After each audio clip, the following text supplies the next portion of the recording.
the best way you can ever interact with a customer or a peer at a company is to assume positive intent. From a geek perspective, that's not what API is supposed to mean. But like a former CEO of mine, he's like, you transformed my marriage because I said, why? He's like, I took this API concept to me and my wife. When she says something, I feel this, but I step back and go assume positive intent. And I ask her, what did she mean? And it's so often not that negative thing that I thought.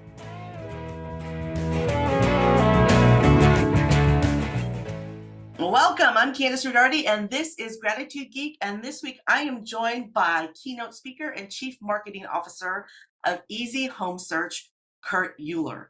Welcome, Kurt. Hey, thank you for having me. So tell me how you became the king of scaling. I stumbled upon it actually. I mean, I actually did start two LLCs when I was 14 that did quite well. But I didn't realize I was really good at business until came out of my master's degree and got hired in as kind of an apprentice for a gentleman named Saladin Khan. And we grew this company from 85 million a year in revenue to 1.44 billion in 10 and a half years. And so 85 million already is pretty big. But when you think Yeah, about going from that, we were at the nexus of like 11 different industries that were all just getting started. And so when we grew, like that's a huge growth. So we went from like 600 people to like 5,000 people like that.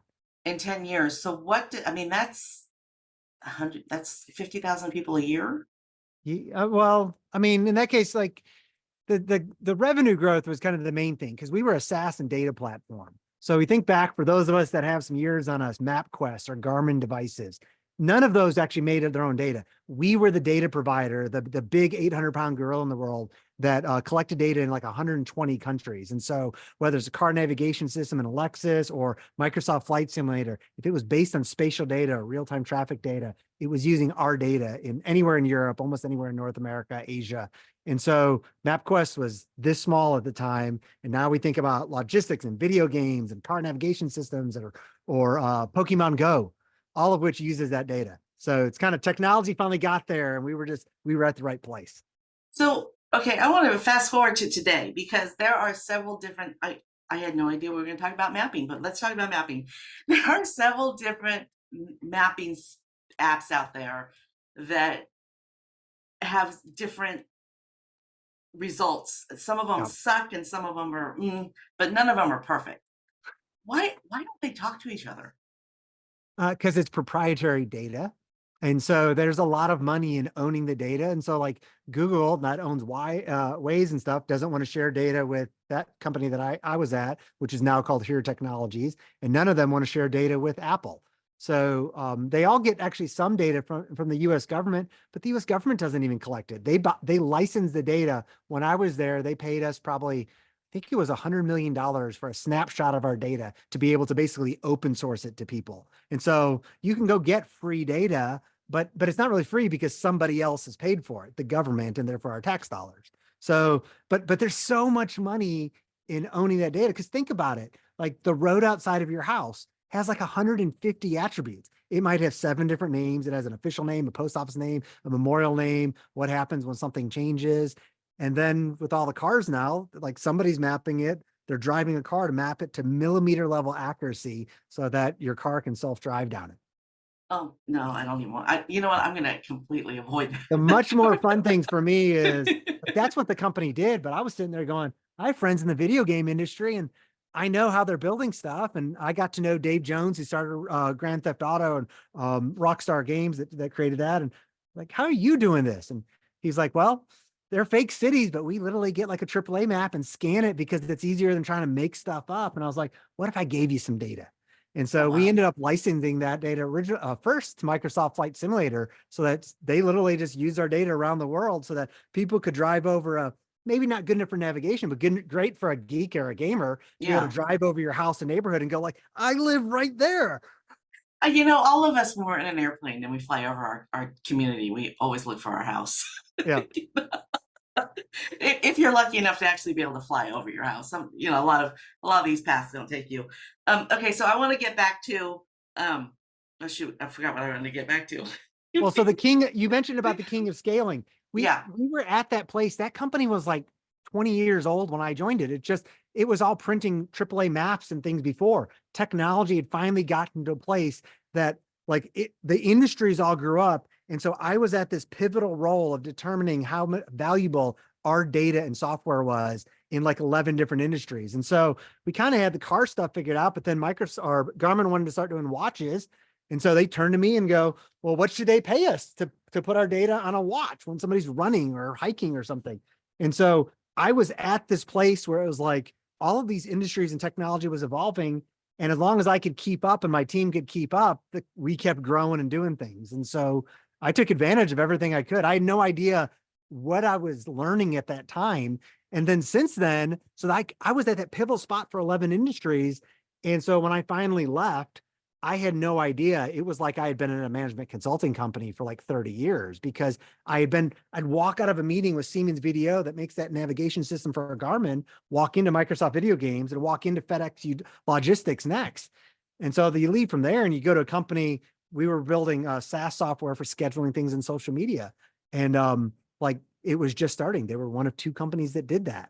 And so same thing, you just kind of rinse and repeat new technology. If it's really complicated or a complicated sale, I love it.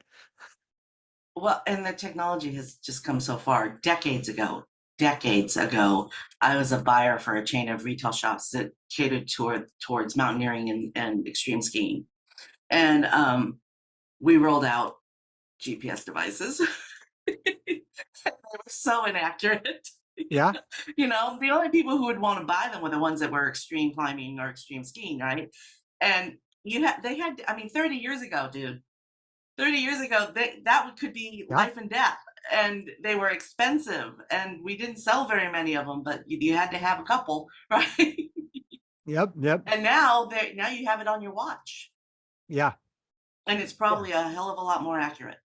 It is way more accurate, but it's also, it changed. Like in my case, we got to think about business differently because people used to do contracts and agreements and think about value based on the limitations of the technology at the time. And so like the company I was at, like they had this legacy price for Alpine, who makes car navigation system. And it was based on how much they could have any amount of data they wanted, and it was based on how many CDs they could put it on. And it was called spinning media. Well, what happened then when DVDs came out? You could put 10 times the amount of data on one. So basically the former United States instead of being on 8 to 10 CDs, was on one DVD. And so pricing got cut in 1/8 at that point. And I'm like, this is why we started changing how we do this. Like you Yeah. think about what's value, and that's so much with AI or other things now. It's like, I'm not concerned about like does some computer replace me? I'm concerned about what some person with a computer behind them can do, because it's about the value. Cannot remember the name of the company, but a couple of my coworkers have launched a storytelling app that based on where you are in the world. Yeah. And you know, it's very geolocated, but based on where you are, they will tell stories of you're driving down the road and your Yeah. GPS tells the story where you are in the world and will tell you a story about where you are. Like Oh, that's you're really now cool. driving down interstate. It'll be in the show notes, y'all, because a couple of my former coworkers created this company along with Kevin Costner. I'm going to say it's Kevin Costner. Okay. So, yeah, so it's a really cool, I mean, that's from data that you probably had your hand in, you know. Yeah. I mean, the location data would be, but like that would have replaced my dad back in the day where we did a lot of cross country drives and like Chicago to California, back down to Texas, to Alabama and back up and around. And like, if there was ever a memorable like plaque for somewhere, he's like, we got to pull over and stop. Didn't matter. It made the journey 10 times longer. And it's like largest frying pan. I don't know how many times I've seen it. And it's like, there's a lot of those little, especially when you get rural America, there's a lot of those little things. And so, um, But now that's what makes traveling fun, is learning about yeah, where you're traveling through. So the name of the company is Audio, AUTIO, Audio. cool. Audio for travel. And yeah, so you're driving along, GPS picks it up, Yeah. and you hear a story about where you are. And Well, I think it's Kevin Costner who's actually narrating a lot of it. oh, awesome. Well, I love that too, because I mean, technology is actually, I find, has made me not appreciate some of the world while it opens up things like that does. Like I remember we were buying a company in South Korea. And so the first time I was going over, I spent much of about 6 months there. And my dad, who hadn't been in South Korea in like 20 or 25 years, starts telling me where I should go. I'm like, I've been on the ground for like 3 or 4 days. Like, I don't even know how to get to my hotel from my hotel to the office because I get in there and somebody drives me somewhere or the card navigation system tells me somewhere. I'm like, how do you know this? Well, it's because they had paper maps and they had to think about where they went and somebody would give them directions and they'd write it down. I'm like, yeah, there's like 40 countries I could not get around if I didn't have technology now. But yet my dad could still repeat things like that. Yeah. Yeah. It's some people have those brains where they just absorb information and never let it go. Like I know I'm sure you have random pieces of information in your brain and you don't know why you still have them. Right. We all do. It just depends on what our focus is. Okay, or how our brains work. Neurotechnology, or not neurotechnology, neuroscience is a new passion of mine, and I'm trying to learn as much about it as I can because it's so fascinating. Our brains can change, and just like companies evolve over time, our brains can evolve even during our lifetimes. We Yep. don't know. It's which is the opposite of what a lot of people used to think. Okay, so am I correct? Do you work at home now?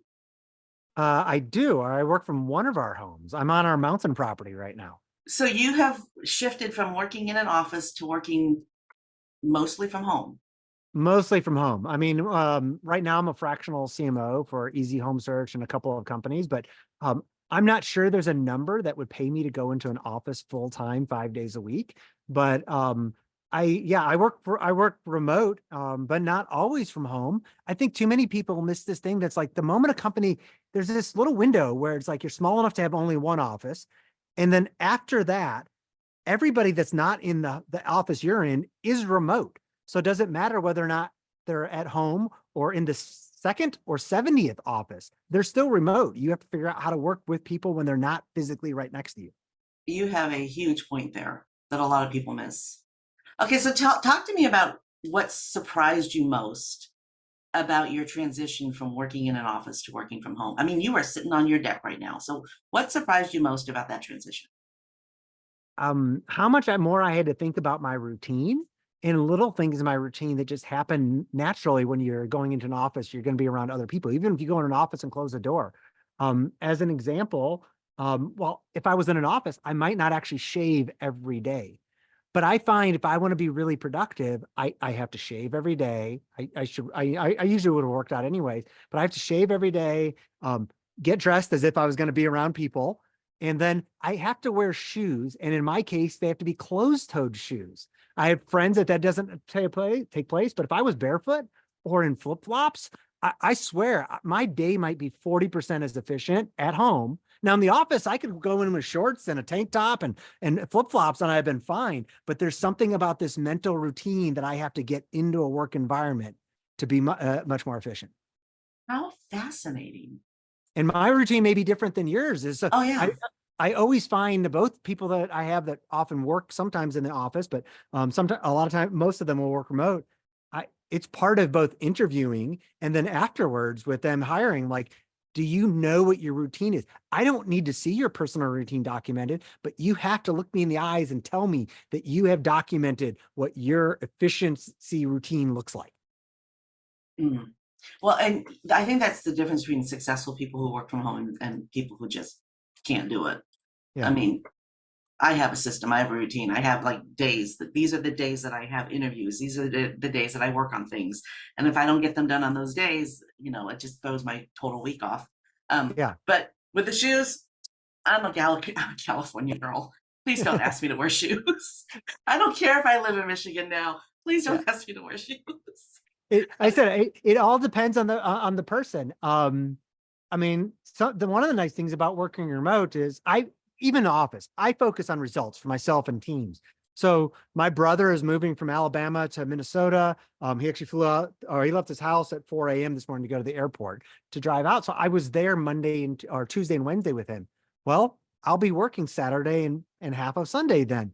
And it's like at the typical 9 to 5 in an office environment, you can't do that. And I'm like, well, why? I'm paying people to be productive and get a business outcome. There's very few things where it's like everybody has to be together at the same time all the time. And so same thing is sometimes like I love it when somebody wakes up on my team and I get a note that just says, I'm not feeling it today. I'm going to take the day off. And then they have the liberty to like, okay, like it's not, you can take vacation or you can shift it from Tuesday to Saturday. And I don't need to nanny you on that. Well, let's talk about hourly versus productivity. Because there are people who can get the same amount of work done in 3 hours that other people take 8 hours to do. Oh, And I personally think the person who can get it done in 3 hours should get paid the same amount of money as the person who takes 8 hours to do it, because the outcome is the same. It doesn't matter how many hours it took, right? Um, is there a way to do that in corporate America? there is, but not if you're paying people by hours. And so that's where it's like in that case, like I've tried retiring before. If I could get the job they assign me done in 3 hours, I'm going to be bored. So I'm still going to put in 8 to 10 hours in that day. And Yeah, so I should get paid more because my outcome might be 3x what the other person in the example you gave is. And so in that case, that's part of whether it's base salary compensation differentiating or that's where I like options. Like to me, like I have people that ask me that they'll come to me and just say, "Hey, I'm going to hire a new chief marketing officer. Here's what I'm going to pay them." And I go, "And what if they hit their numbers?" And a lot of times, even private equity CEOs haven't thought about that. I was like, "Well, if you only pay your chief marketing officer to, or your marketing team, even an individual contributor, you only pay them just their salary. You're actually rewarding them to not take risks and keep their job." If on the other hand, you treat them on an upside like sales or product sometimes where you go, well, here's your base compensation, but if we hit these numbers in the company, here's more, whether that's shares or profit sharing. Well, then you're encouraging them to take risks and get better outcomes and do things. And so many people, they just don't have that thought. They're so concerned in the last 10 or 15 years, a lot of private equity groups, venture capitalists, they're concerned about risk, that they're not thinking about the reward that they're giving up on their side by treating people just being very risk adverse. I'm like, look, if you think the company's going to go from 40 million to 50 million and your team can make it worth 75 million of sales next year, like that's a part of a pie that like give them however much they want because that's money that doesn't exist to you as an owner or an investor otherwise. And so I'm trying to help change people that because it flows all the way down from people. It's like I'm not hiring people to just put in 40 hours or 50 hours a week. I'm hiring people to go to war, and whether we're an underdog trying to take over that 800-pound gorilla or we're shaping an industry. Like I need people that feel the desire to show up every day. And how do you do that? Like you focus on results. And then whether it's 3 hours or 10 hours, like I'm not telling you exactly how to do your job in most cases. I'm telling you what all we need to accomplish. So if you finish your 3 hours, well, what else can you do? so the people listening to the show for the most part are entrepreneurs, solopreneurs, micropreneurs, people who are sick of working in corporate, because of the Yeah. mentality of not being rewarded for the outcome that you. I mean, I know this woman, um, who worked for one of the largest banks in the world, one of the largest global banks in the world, and she was so bored with her job because she was so good at it. Yeah. And when she left, within 2 years, she was making $1 million. Yeah. And that is um, what they missed out Right. by not paying her her worth and using her the way they should have been using her. They missed out on somebody who could have produced. I mean, if she made $1 million on her own, imagine what she would have done with a huge corporate team behind her. What she Right. could have gotten accomplished, right? Well, and not all companies are set up to be able to allow some cases anyone, but especially not everybody can they kind of reward with that. But most companies you can set up a structure for the employees that want to do that or outperform. Um, and so I think people should always be looking at that. And then so like I'm kind of a preference. I think at most companies, I'm usually at technology companies, sometimes usually software, sometimes hardware and software, but it's like everybody should get equity. And then like I like the idea too, where it's like, and here's what the company's goals are. And if the company can achieve way more, then we'll give more equity to everybody. And like, and you come back and you treat people like that, which is, I think, why I like high potential companies because like it's pretty clear whether it's a solo entrepreneur thing and you hire your first employee or you have that one person and it's a 50 person or 5,000 person team, that one person that's over delivering. Well, you want to keep them there. I mean, but with that said, there's nothing wrong with kind of having the jobs where you kind of like you almost can phone it in. I had a job like that for a number of years. I had major family issues going on at the time. And so I probably put in 5 to maybe 10 hours a week. And I did so well at the company. I got promoted 3 times during this 2.5 year period. So I got bonus and compensated. They thought I was killing it. On the other side, I could have done way more, but I was really thankful that I wasn't required to be putting in 40 or 50 hours. So the company felt like they were getting way more value than they were paying for, which is why they wanted to pay me more. But I needed that extra time because of the personal stuff that was going on. And maybe I don't know this. Maybe I outperformed because I was able to work at 11 o'clock at night Yeah, versus 11 a.m. And so I was more creative, or I thought through things. But either way, like nobody tracked hours, they tracked yeah, output. And then at the end of every week, that company we worked on half years, every half year, they looked at what me and my team got done and they were like, oh my gosh. Finally, towards the end of it, I was starting to move to Atlanta. I'd spent a week a month for 16 months down here. And my boss calls me into her office and she's like, so am I paying to move you to Atlanta or not? I said, why would you ask that? She goes, your team has, among other things, I had a M&A team, mergers and acquisitions team as part of me. And she said, your team has closed more deals and partnerships in the last 6 months than you have in the last 6 years. I think you're clearing your plate. And I was like, yeah, I mean, I'm like, so I was like, well, that is what I'm doing. She's like, so am I paying you to move you or not? I'm like, I don't know, but I don't want to, I want to finish well and not leave you all in a lurch. And so I'll let you know if we need to have a moving discussion or if it's a, hey, the plate's clear kind of thing. So, but she wasn't freaked out by that either because she cared about outcomes. yeah. Well, and she knew that you were setting it up so that the team could take over from where you were, Yeah. which is what a great leader does. A great leader teaches the next people what to do. We'll talk about leadership. That's your area of expertise. Talk about leadership. What is a great leader?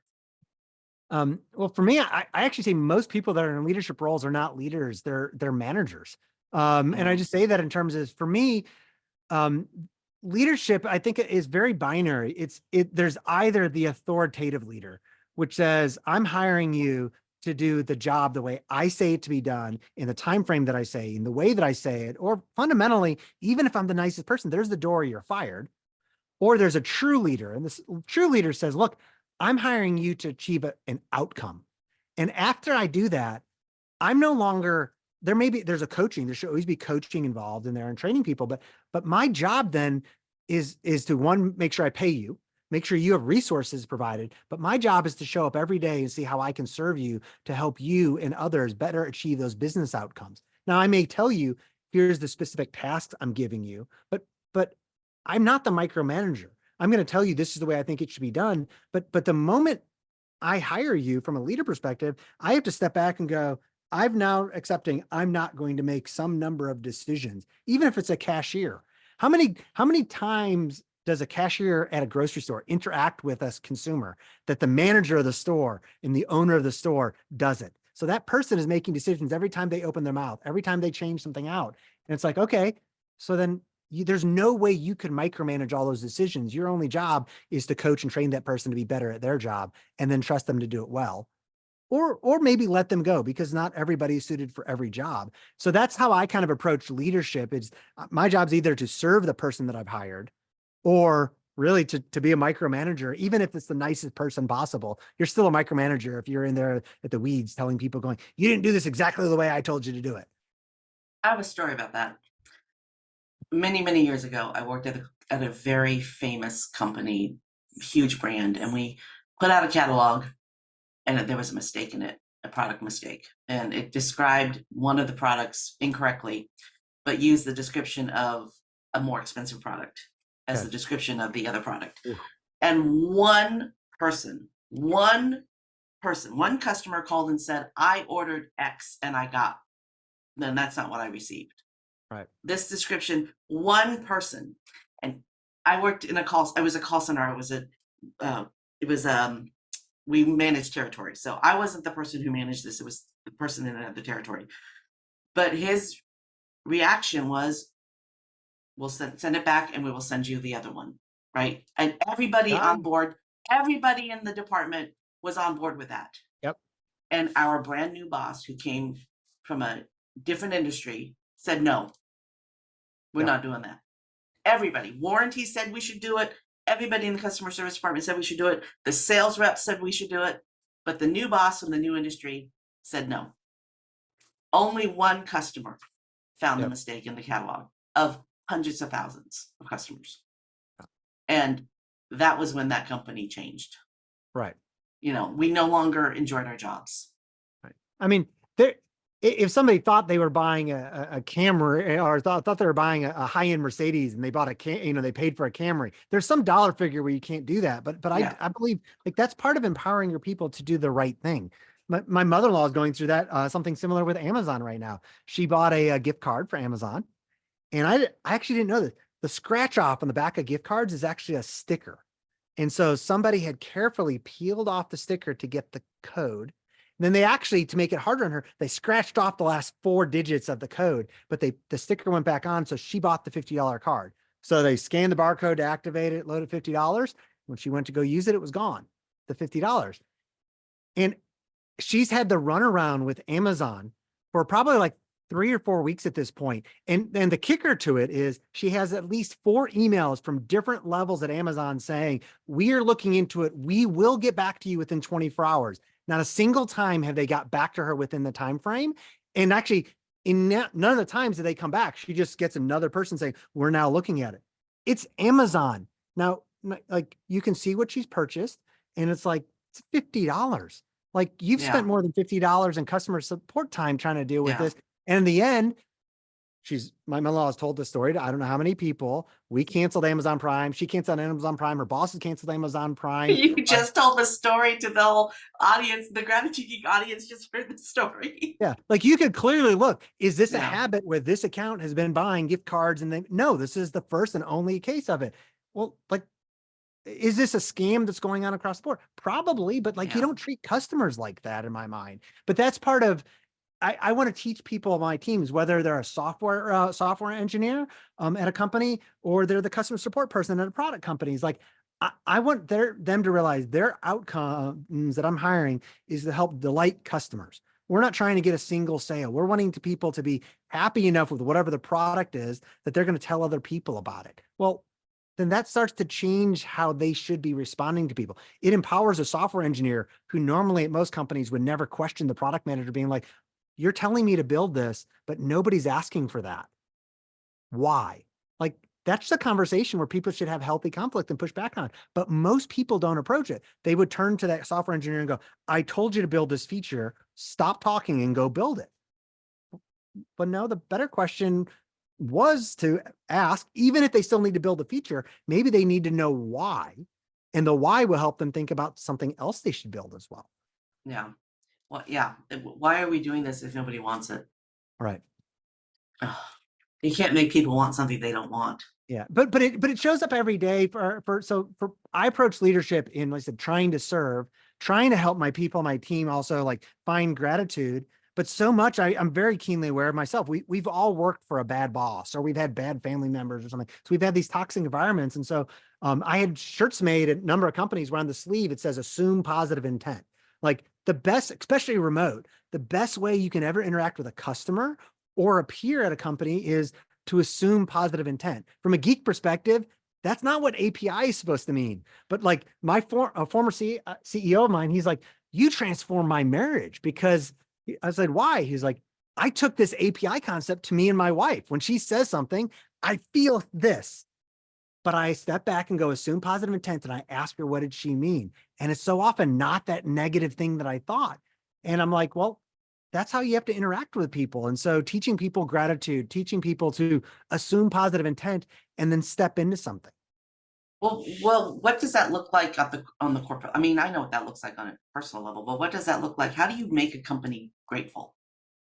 Um, a variety of things. So you have to make sure, like as the boss or the leader, people will listen to what you say. And to me, like as the leader, especially if like you're a sole entrepreneur and you've hired just one, two, the fifth person, you have to say things so often to your team that your spouse is annoyed by hearing you say it because they overhear your phone conversations. And only then is your team starting to get it. But then they have to see it in your actions. And so what does gratitude look like? So I talk a lot too in most of my leadership. I hire people that either understand healthy conflict or they would like to see what that looks like at a company. because there's no way to have not have conflict unless you never want to talk to somebody again. And Yeah, so, you can't grow unless you are adapting to conflict. right. And so how do you get that? Well, I'm sure most people have heard that from their bosses before, that we should all have this healthy conflict. What do I do? When somebody comes to me and they challenge me, especially if I'm not showing up the way that I've intended to, and they challenge me in person, I deal with the personal situation, and then I ask for permission. Can I tell this to the whole team? In the next all team meeting, I'll point out, Spondon brought this up to me on Tuesday. We're good, but here's what happened. I failed, and I want everybody to realize how thankful I am that he brought this to me. And that's how you not just encourage the healthy conflict, but you start to show, look, gratitude isn't just about the, hey, we achieved more, we had something that was rosy from a feeling perspective. This was difficult. It was hard on him. He still brought it up. We're better now because we've had this discussion, and I'm grateful for that.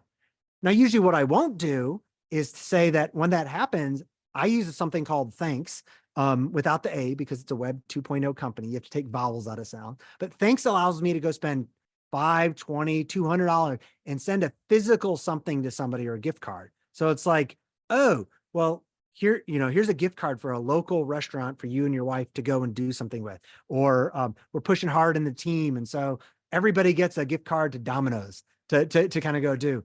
Well, when those conflicts come up, I send those out with a personalized note about how grateful I am for that.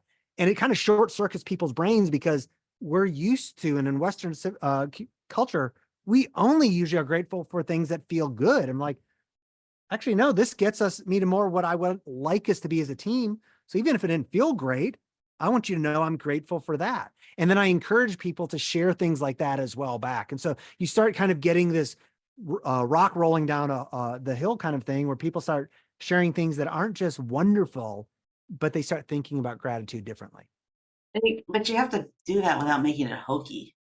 Oh, Like, yeah. it's almost cringeworthy if you go to Thanksgiving and somebody says, "Okay, say something you're grateful for." I mean, you're just like, oh, you know. I can't imagine that in the I know the show's called Gratitude Geek, but Right. there's a cringe, and then there's the actual living the Yeah. lot, you Well, know. it's like, I don't like Christmas presents or presents on my birthday. Like, one, that's just not my love language, but it's like, no, no, send me a present. If it's been 7 years since I've got something, my brother and I do this, like, don't ever send me a Christmas present or birthday present. But if it's just a random day in July and you see something you think I might like, drop it in the mail, whether it's $2 or $2,000. That's going to be way more meaningful than those others. And so I often, Yeah, there's a because there's lot of, a feeling, there's an obligation, right, and when there's an obligation, it's not really coming from a place of gratitude. right. So there's technology that help with this, especially if you use Slack at the teams now. It's great with remote teams. And a lot of things will do this that allow you to, do a hashtag or an app mention to kind of bring in the app. That sometimes there's points and things behind it. But I encourage my teams to do that to others on their teams, whether one-on-one or in team meetings, because then I get to see other things that are going on in the software team or one of my marketing teams. I get to see something that somebody's grateful for that I never would have known happen. And then those things get to filter into one-on-ones. And so from a leadership perspective, like, I don't force people to do that, but we then go back, and the reason I like using technology for it is the technology gets to tell you who is giving gratitudes kind of in the Slack channels, who's receiving them, so that in one-on-ones, I can point out, hey, notice that you're not sending these, like, is what's going on? Or I notice that you're sending them, because you can also do it in direct message. And then that way, as the leader, I can see some of that. And then it allows me to facilitate conversations, or make sure as peers are commenting it, a boss saw it. And then somebody else on the team was grateful that somebody on your team or two levels down did something. Well, how do you inspire that? It's not hokey when you can have an admin tool that surfaces those things up, and you have a VP that comes in and tells us, individual contributor, hey, I saw that you did this and it wasn't your job, but that changed something for somebody. I just wanted to say thank you. You're using that app Thanks for that? No, thanks allows me to send things. And so there's a few different apps that do it. At more companies, I've used things like 15.5 or Lattice. They're bigger, more HR kind of things. They allow you to do OKRs and like KPIs for individuals or teams. And as part of it, they have that as a feature. And so, but you can find individual things. There's one called Get Tacos. That's all it does is it's like $2 or $3 a person per month. So you can do it with a 2-person team or 2,000-person team. And all it does is there's no rewards. It's just, hey, here's some 5 virtual tacos for that thing that you did. So it's kind of fun. I need to learn about this Get Tacos. Yeah. But Is it there's a couple of different ones. it only works with HR systems, or does it Well, no, integrate with that's Slack or? independent. That's just an Okay, app that you add into Slack. It might okay. work in Microsoft Teams too. 15.5 and Lattice, those they shouldn't be HR systems, but they are. I love HR and people teams, but to me, both of those companies, 15.5 and Lattice, they're selling an HR solution, and they're trying to, where HR is typically the buyer, and HR is going to come and force this culture and operations thing in a company. And to me, I feel like it's kind of like if your company has a no asshole policy, you've already screwed up your culture. And so whether it's OKRs or something like thanks and gratitude, that should be coming from the people that are building the products for your company, the software team. I love it when an individual product manager steps up and says, we don't have this. I found this solution. Can we bring this in? HR can help manage it, but like, that's not who should be making a decision for something like that. But Yeah. there's a lot of things that do benefit HR and people teams from that. Like I mentioned, I mean, people teams can help that conversation of taking the successful thanks from somebody and sending it to the individual teams and putting in place of like putting it as part of one-on-ones. But I'd rather them be the facilitator of that. And the culture is driven by the chief product officer that says, this is how I want our people to show up. Can you help me versus push it down? All of this being said, I know what you're going to say, but I want to hear it from you. A lot of people have left the corporate world and have Oh, started their own businesses and are trying out this being an entrepreneur thing. But there's only so many entrepreneurs who are actually going to be successful. And so eventually they're going to have to go back to corporate. Sorry. I'm sorry. Some of you don't want to hear that. Actually, so how do they find a company that is going to be like you're describing rather than one of those old school, I don't think the old school companies are actually going to make it over the next 10 years. If they can't adapt and be innovative in the way they treat humans, I don't think they're going to last another decade or two. But how do the people who need to return to the workforce find a company that where they're going to feel appreciated? I'd say the same way anybody that's in a corporate role, even right now, that doesn't like their environment and wants to find somewhere else, how they would find the role. Look before you have to start looking, and network for it. Um, by the time, like even an individual, like marketers roles out there, but especially like a VP or a CMO level role, like these roles they've been posted internally for at least 6 to 9 months. And so there's probably 6 months before then that the hiring manager knew they had this problem, but maybe hadn't got the requisition yet. And then 6 months where before then, even when they were like this person's not necessarily working out. Well, those jobs, that means you might have 18 months where if you were introduced to the hiring manager, that they would say, I need you. And it's going to shorten the time period where they say, I want to go get that rec. Well, then you're not looking for a job. And so at that point, you're just networking and you're looking for other people in your industry, and you get to know people and talk to people, and you're reaching out, net weaving versus networking.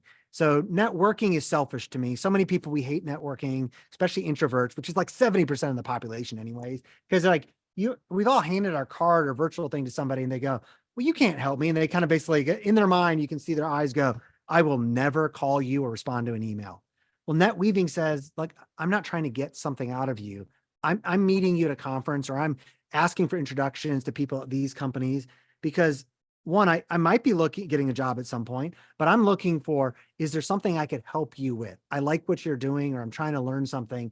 And then you're scheduling time from a net weaving perspective to say, look, like you might be able to make a 12-minute introduction. And I say that of like introduction shouldn't be just 2 email things, or call Sally. I know Sally and use my name. So it's picking up a camera from a Loom and doing a video introductions to people, or setting up a Zoom call that says, look, I want to introduce you because they're having this problem, or this person's trying to learn React or some part in marketing. Can you all just get to know each other? So that might be a 12-minute introduction, but that could change somebody's career. Well, would that benefit you? It might not benefit you, but you are now memorable to that person. So if you do just 2 of those every week for the next month, the next 6 months, your job opportunities are going to go like this. And so as an entrepreneur, or to your point, 99% of your entrepreneurs that are, watching, at some point, your job's probably not going to work out unless you really focus on profit first. Well, most corporations and hiring managers don't want to hire entrepreneurs. They won't always tell you that, but they're so concerned about hiring a bad egg now that they're going to miss all the really good people. And so how you circumvent that is you get to know the person so that you're not looking for a role, but you're just telling your superhero stories. And then they're thinking about you and you're asking them what's going on and you go, oh, that's how I solved this. And then you keep that conversation, you follow up. I just learned that I'm not a networker, that I'm a net weaver. And Mhm. this is a very exciting thing for me because it always frustrates me because I network a lot. I belong to multiple groups. I'm constantly meeting people and introducing people to each other. And the thing that bothers me more than anything else is people who are in it to make money. Yeah. I'm not in it to make money. I'm in it to make relationships and introduce people. Like Yeah. I can have a conversation with somebody when the conversation is over. I have 6 people that I think they need to know, Yeah. right? But none of those relationships are going to be a client Right. relationship. They're going to be a how do I grow my network relationship. And I think there's more value in that. But then there's other Absolutely. people who network who are all about the how am I going to turn that person into a client instead of an Absolutely. opportunity. And an opportunity can lead to so much more than a Yeah. client. Yeah. I mean, I used to network because you needed to. Well, I net weaved more at the time, but I used to, my wife would say I should never say this, but I'm like, I would come back from an event or conference and I'm like, I don't ever want to meet another service provider again, a lawyer, an accountant, you insert whatever the vendor is. And I mean, I've been those vendors sometimes. And I'd met people that were different, but that was the bulk of people. And then so different than that, I ended up being an organization called CEO NetWeavers. It's now called the Sinon Foundation, but with a vendor, a service provider named Ross. He basically the head of business development for a regional accounting firm called CRI. Now he's the head of business development. His job is to kind of build those relationships. I have never once even had a hair on the back of my neck go up thinking that Ross was ever looking for a lead or introduction. I've made introductions. I've spoke more favorably about CRI's work because of how he's interacted as an individual, because he is a net weaver unto himself. He is looking for how can I help and connect people. He will almost, because his relationships are so valuable to, if he knows I have a problem behind the scenes, he'll go and ask a CEO, I would like to introduce you to Kurt. Can I? And then if the answer is yes, he'll do that introduction. And he'll invite us both to lunch for a thing. And he does that not for me, but for all. I mean, it's the only way that he works in the community. And I'm like, oh, Ross by himself has single-handedly changed my perception of basically service providers because of who he is. And if a service provider can be like that, everybody will want to do business with them. Absolutely. So this is the first time I have heard this term net weaving. So where did it come from? So now a friend of mine named Bob Littell wrote a book probably 20 years ago called Net Weaving, describing the term. He basically just labeled something that servant leaders have always done. Um, and now he started an organization called Net Weavers International. I have an ebook on it as well. I can drop you a note to put in the show notes. It's kind of my take on it. It's 35 pages, but puts it in practical terms for people. But I really wrote it because I had like I put a label on it, but I had so many people that would tell me they were looking for a job, or sometimes they were in sales, but they hated networking. And I'm like, well, there's this term and it just flips it. It's how many of us already act. And it gave people permission when I wrote the ebook to say, oh, I don't have to act like the selfish networkers. Yeah. So how do you flip it? How do you if somebody is in a position where they have been networking and they're not getting any results and they are open to it, how do they flip it? How do they Well, become a net weaver? especially for the entrepreneurs that are in your audience, hopefully they have a CRM for their business, HubSpot, Pipedrive, something. They need to have what's called a personal CRM. So I use Dex, it's getdex.com, because a personal CRM is different than your business CRM. And so there's nothing wrong with having a business CRM. I use HubSpot for my business CRM, for keynote talks, for fractional CMO opportunities. And so, but But my personal CRM, there's no pipeline for a personal CRM. Yeah. And so there's things that you put in like index where it's like, how I want to stay in touch with Amanda every 3 months and it'll pop up and remind me. I know Kevin who runs it. And I give him a bunch of feature requests because there was one I loved years ago and then they got bought and they shut down that personal CRM to keep the other parts of it. But he's built this thing where since there's no pipeline, well, then you don't have to try to force a business CRM to do personal things. So you have things like when we had our daughter who was 2.5 years old now. When she was when she was born, I'm sure I posted on Facebook, um, technology about or something about she was born. We all do that. 3 people in my network followed up a year later, 2 of them with video messages with just something that was really kind of nice. All the messages are basically the same of they're so rare that they're at this age.